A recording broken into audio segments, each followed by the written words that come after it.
Herman's Fauntleroy. Today is December 6, 2007. I am interviewing Dr. Germaine Stewart Fauntleroy. Dr. Fauntleroy is a retired superintendent in the Petersburg public school system, where she served as the first female superintendent for the system. Dr. Fauntleroy, we will be focusing on Petersburg, Virginia today in reference to the civil rights era or civil rights struggle during basically the 1960s. What is your earliest memory of anyone bringing up civil rights issues in your family or among your friends? As far as I can remember, it was during the time that I was a student at Virginia State University. I had been selected to go to Washington, D.C. with other students. I did not know at that time that I was the only female who would be going. However, it ended with me being the only female and the only black female with a group of about 70 students. There were a few black guys and the rest of the students were white. It was there that I found out that I could not go into certain restaurants, etc. But that was in the nation's capital in 1952. What was the racial situation at the time that you attended the Petersburg Public School? The racial situation was such that we had segregated schools. There was a high school for black students, there was a high school for white students. However, I did not realize that there was a difference, basically because our parents and our teachers did not talk about it. So we just went to school and we did what the teachers told us, but there was never anything about the racial situation at that time.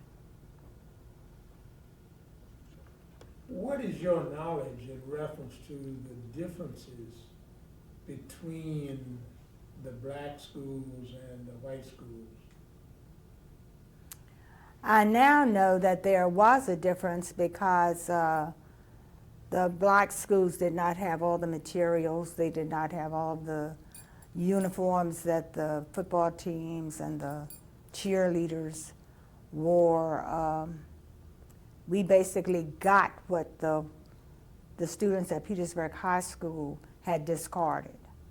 But when we were students, we did not know that until I think our senior year. And someone had mentioned the fact that we had gotten the band uniforms, and the PTA bought uniforms for our band students. And that was the first time that, as students, we realized that there was a difference. How would you describe the differences, to your knowledge, that existed among the subject matter in terms of the two schools? It is my understanding now, and again I repeat, I did not know this at that time, that there were courses that were at Petersburg High School that were not at Peabody High School. The rigorous courses, we did not have a course in calculus. I think our highest math course was in trig. We did not have probability and statistics. We did not have some of the other science courses that were taught at Petersburg High School. So that in the rigor of courses, the ones that we had, we did very well with them, but they did not go as far as the ones that were being taught at Petersburg High. If we talk about athletics for just maybe one question, was there any interaction in terms of participation between the athletic teams at Petersburg High School and Peabody High School? There was no interaction between the two schools in anything, not in athletics, not in any cheerleading competitions, not in baseball, not in football, not in anything. During your period of time as a high school student, what would you say was the racial situation and conditions in the city of Petersburg as it related to blacks and whites? Again, because of the fact that it was not talked about, because our parents did not talk about it, because our teachers did not talk about it, as students, we did not realize there was a difference. We knew that there were white students. We knew that they played a football game on Thanksgiving Day, basically because the cars were parked in front of my house. The students from Petersburg High played at Cameron Field, and on Thanksgiving, whatever team they were playing, the cars were from Sycamore Street all the way over to St. Matthew Street. And so there were many cars who were parked on that street. The basketball team, we played at the Rec on Harding Street. We did not know that there was a gym at Petersburg High because we had never been there. We just didn't think about it. So there were conditions that existed, but they existed almost in a vacuum, I would say. We were children who loved what we were doing. We enjoyed playing basketball. We enjoyed going to football games to see our students play. And we really didn't think about what was happening with the Petersburg High students. Did you have the opportunity to go to Sycamore Street and some of the other areas where there were retail type stores for any reason at all? Yes. I used to go downtown with my mother, for example, and I knew that we weren't allowed to try hats on or try clothes on that were in the store. But that was rare. Rarely did I go with my mother there. We went to the grocery stores, etc. But my mother did most of the buying, and she brought the clothes home to us. But I knew that there, again, was a difference. But it did not bother me that I couldn't go. Nobody made that distinction as far as I was concerned. I saw the signs. I saw the signs that said, the water was for colored water and white water. And it happened so sparingly because my mother just did not allow us to be in that environment. That again, it did not basically confront me. Because my mother kept us at home. And she went out and she made those purchases. So we weren't involved with it. But I knew it existed. What did you do after you graduated from high school? After I graduated from high school, the first thing that I did, I registered to vote. And when I did that, it was quite interesting because I had to go to the gentleman's house. It was on Washington Street. And you had to take a test at that time. And I took the test and I passed it and I paid them my money and I was a registered voter. I knew that there were people who could not pass the test. I knew there were people who did not have the money to pay after they had taken it. And I guess that was my first encounter with real racial discrimination. I was in college. I had met other students at that time from other parts of the state and other parts of the United States. And a different kind of world was opening up to me. So yes, I realized it at that point. After you attended Virginia State, after you graduated, what did you do at that time? When I finished Virginia State, I started working at a school where one of my professors had told me definitely not to work. I had gone with this particular professor with some other English majors to a city in the eastern part of the state to judge a competition, an English competition. The students had to write. And in going to that particular school, this professor had told us not to ever teach in that particular county. And by the time that I graduated, I really had forgotten that he had told us that. And when I finished school, I started teaching in that county. And I guess that was when it hit me full force, because the superintendent in that particular county would come to the front of the school each morning, blow his horn, and the principal would go out and take the morning reports.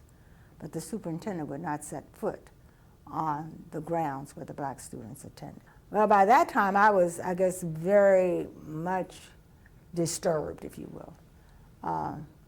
I just felt that it was very wrong for the principal to do it. I felt that he wasn't a man, that he should have made it known that the superintendent could come in the building and could take the reports, or come in the building and at least see what the children were doing and see how they were reacting to the situation. But it did not happen. How long did you work in that particular situation? Only 1 year. 1 year was the length of time, and I tried to rally people to do something about the situation. I was attending Virginia State still and taking some graduate courses. I was told by a professor that we should do something, that as teachers, and beginning teachers at that it was our responsibility. And so I tried to talk to other people and talk to the people in that county, but of course what they were doing, it was their livelihood. They were working on the farms of these people. Most of them were sharecroppers. And it was a rural area. So it was very difficult to do anything about that situation there. Things got a little bit better. They built another high school, because the high school really was very, very bad where they were. When you left that particular situation in that county, where did you go? I came to Petersburg, and I was teaching a 4th grade class. And I had to teach a 4th grade class. That was the only way I could get a job in Petersburg. I had to teach a 4th grade class because my husband was teaching in the high school. I was a straight English major with French and history as minors, but it was almost impossible for husband and wife to work in the same school. So I went to Henry Williams and taught 4th grade. Teaching in Petersburg at that time? Yes, I was. You had graduated from high school in Petersburg? I graduated from high school, elementary, and what we call then junior high in Petersburg. I had never been outside of the city of Petersburg to attend school. And now you've returned to Petersburg, and you're working in the public school system in Petersburg. Yes, as a teacher. What were the conditions as you saw them at that time? First of all, was the system still segregated at that time? When I started teaching, the system was still segregated. And we were getting the books, for example, that the kids had used at the white schools. Things were basically the same as when I was a student, when I returned to teach. View, if you will, the conditions in the city of Petersburg at that time when you returned to teach.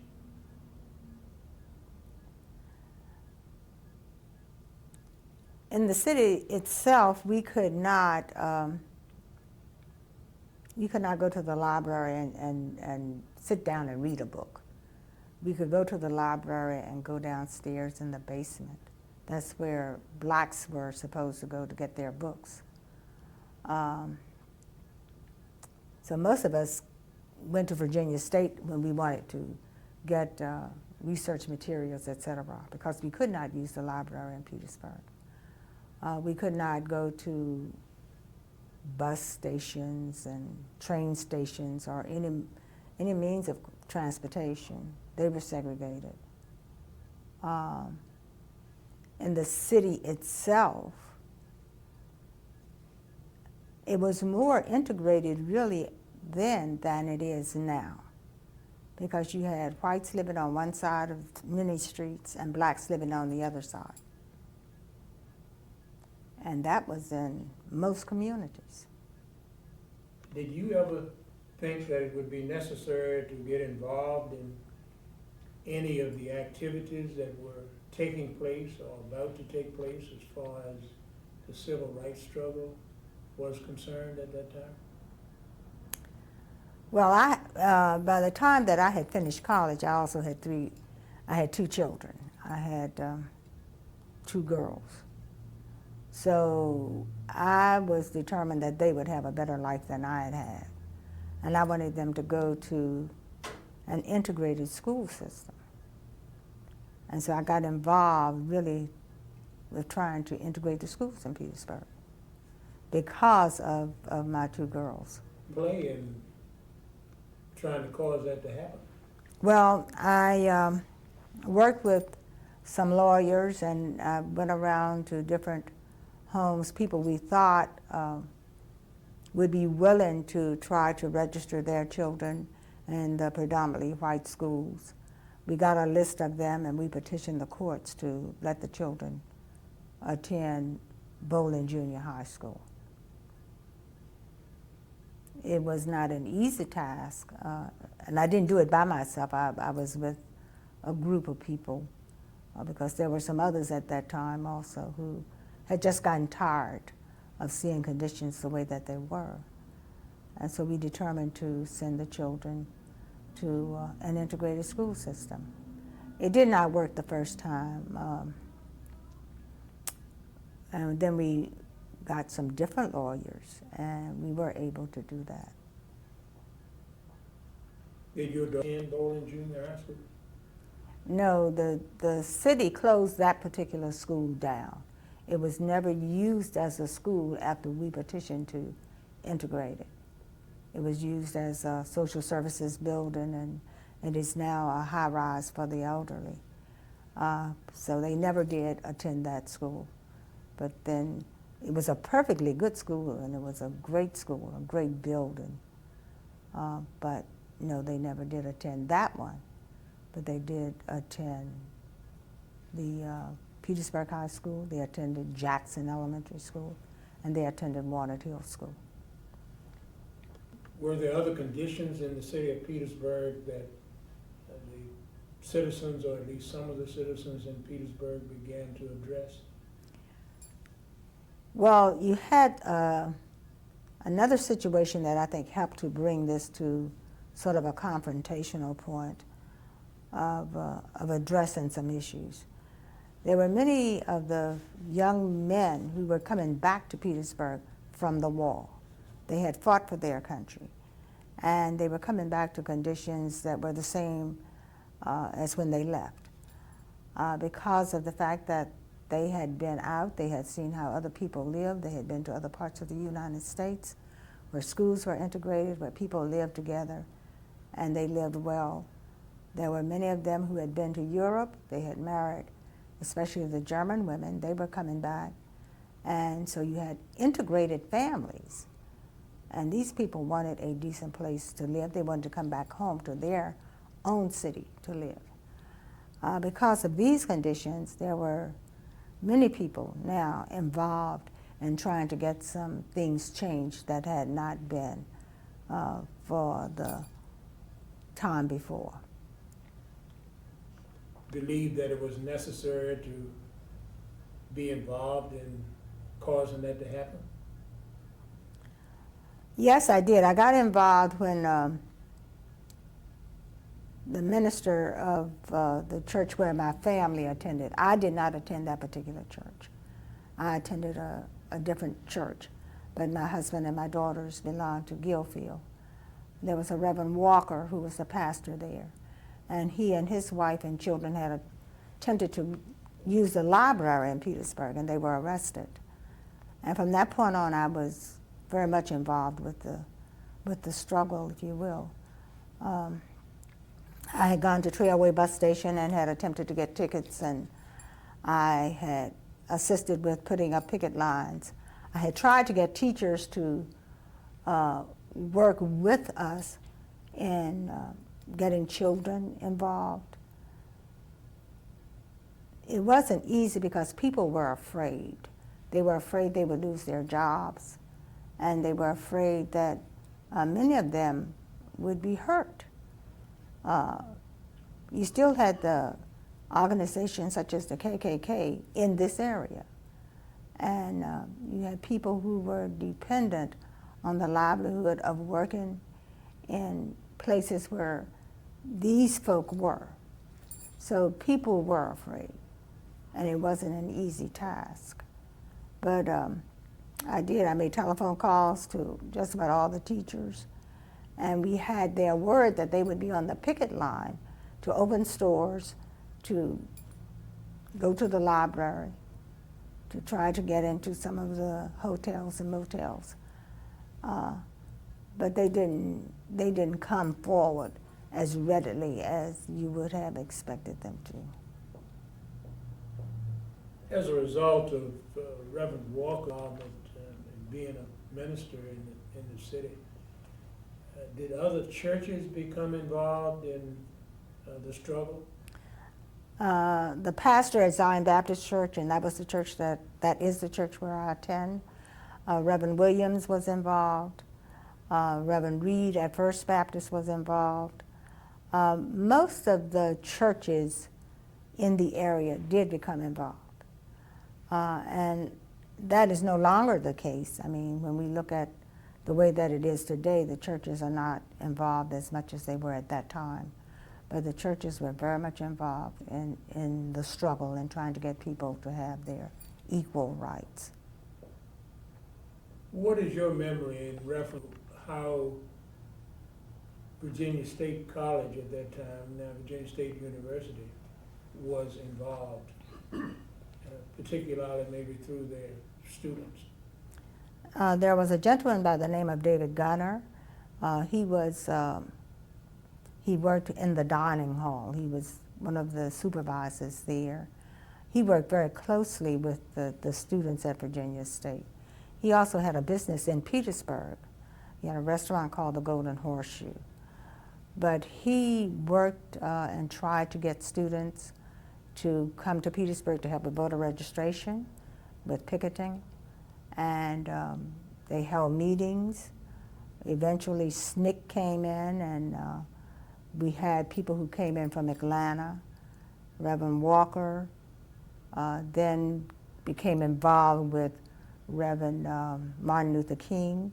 We had those individuals here in this city. And it was a time when people were really then very much involved. So Virginia State was involved, not necessarily through the efforts of their top administrators, because Reverend Walker was barred from being on campus. But some of the other people did assist the students and participated themselves. There weren't many, but there were some. And Martin Luther King, when he came in, gave two of his speeches, one in the football field and one at Jones Hall. What do you think still needs to be done in Petersburg in an effort to bring about true change and the involvement of people in reference to really, really working towards bringing about a city that is for all of the people? Well, things have gotten better. I think part of it was because the children went to school together, and for a while before we had one incident that happened after integration that really helped to cause the school system to be divided. I think many of the white parents and black parents too took their kids out of the public schools in Petersburg But I think during that period, when young people get together, they don't really care that much about race. There were kids who were living in the city, and even though the schools were separated, they still played together. They played basketball, played football, and did things together. After the integration piece, there were many types of conferences that helped to make people aware of human and civil rights. Within the school system, staffs had to go to these conferences. They were away from the school setting. Children had organizations that they belonged where that was emphasized, the fact that you had to be humane to each other. So I think through those efforts, things became better. Today, I think that when you look back on that period, we probably could have done much more.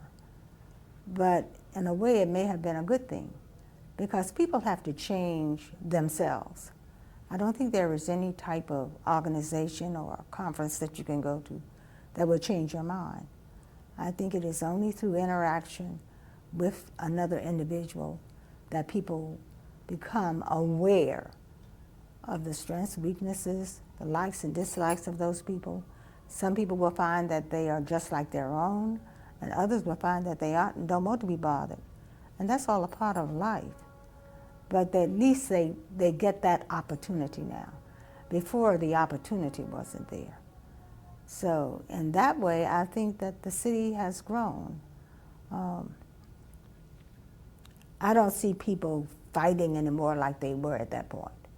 We had riots where the students actually marched on the mall because they could not use it, then they were going to tear it up. And when things are like that, nobody really benefits. And we don't have that kind of situation now. There's still, of course, some racial tension. There still may be racial turmoil in some instances. And it may not be as evident as it was at that time. It may not be as overt as it was at that time, but it's there in some instances.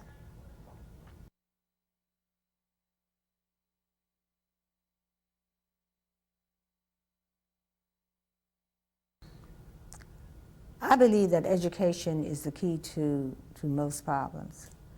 If people are educated and if they really know anything about other human beings, that is the mainstay in trying to bring about better relationships. Doesn't make any difference whether it's between the races, a husband and wife, or children and parents. Because you find many families in turmoil now just because they don't understand each other. As far as our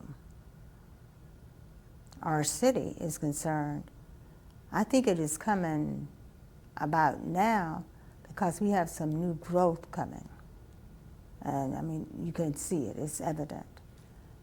I have found that when you have people who are poor and they have to be concerned about making a living, they have to be concerned about health care, and they see other people with it, that it's very hard to talk about racial harmony in those circumstances.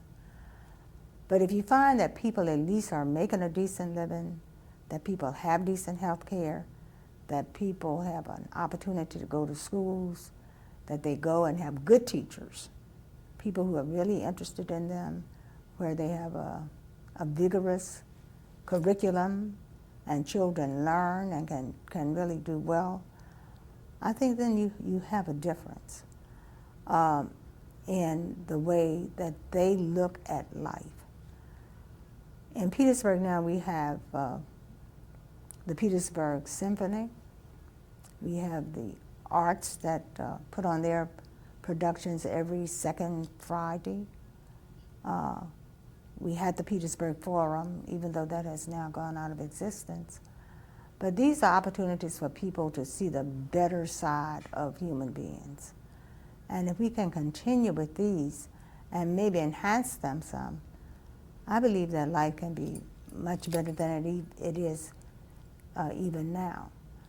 So I have great hope for our city and for our population. I guess maybe I've lived long enough now that it doesn't matter to me so much about what people think or feel as to, whether I'm a black person or whether I'm a female, because I found myself in those situations for all of my life. From that first encounter when I was a student at Virginia State and I was the only black female to attend that conference in Washington, D.C. And it was quite interesting at that point because of all the girls there at the conference, not a black boy said anything to me, but there were white boys who did. So it doesn't make a difference so much about the races, I don't think. I think that it's about how you treat people and how people feel about each other. Well, we certainly appreciate your taking the time to come and share with us this afternoon. And we appreciate your discussions and thoughts that you have shared. So again, thank you very much. I would like to add one thing. Yes. There is a school in another state where the children are very, very bright. It's a residential school. And their basic curriculum has to do with math and science. Students who finish there or who attend and take the SATs score higher than the students at the University of North Carolina and at Duke. If we had schools like that all over the United States, I believe that we would have a fantastic world. I think that education, again, is going to be the key. Thank you very much. Do a nice job. Very nice. Cutting. And I want to know, like,